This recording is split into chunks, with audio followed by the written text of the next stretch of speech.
Russia sending a fleet of bombers to Syria after using an Iranian air base, raising questions if the two countries are teaming up. John Hanna is a former advisor to Vice President Dick Cheney. John, you're concerned about this, aren't you?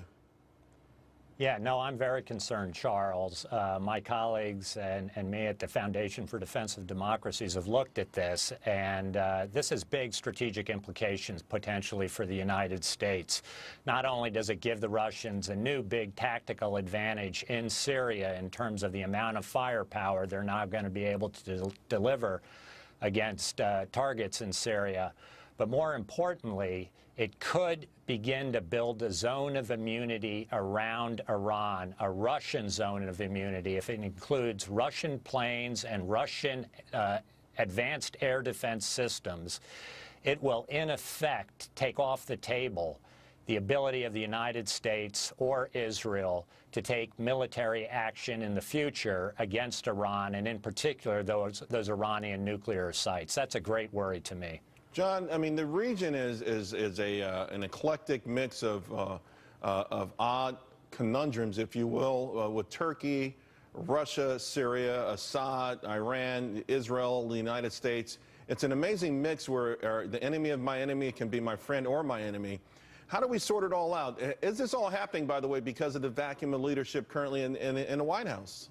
I think there's no question that, at least as far as Russia's concerned, as far as Putin is concerned, he right now sees this play in the Middle East against the Obama administration as a zero-sum game. He is going to push and push as hard as he can to make as many strategic gains as he can while this president is in office. And as you've said, it is not just now a major Russian military position in Syria, and it looks like being developed in Iran.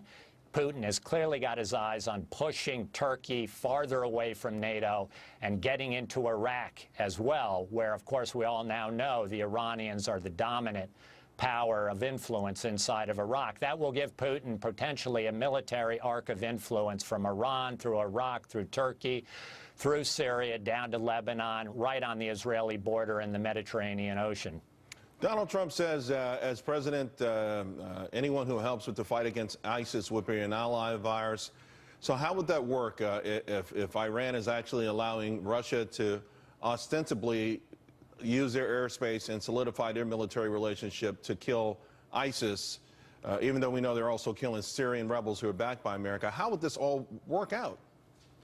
I think it's very difficult, except on the most narrow technical basis for strikes against ISIS, to see at the moment how we really have common interests with Putin. Putin right now is using the cover of America's efforts to cooperate with him to build out this strategic arc of influence across the Middle East that is beginning to limit American military freedom of action. We will eventually, his plan is not be able to do anything in the Middle East militarily without consulting with him first.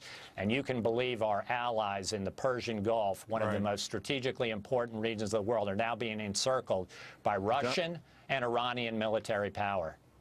John Hanna, thank you very much. Really appreciate it.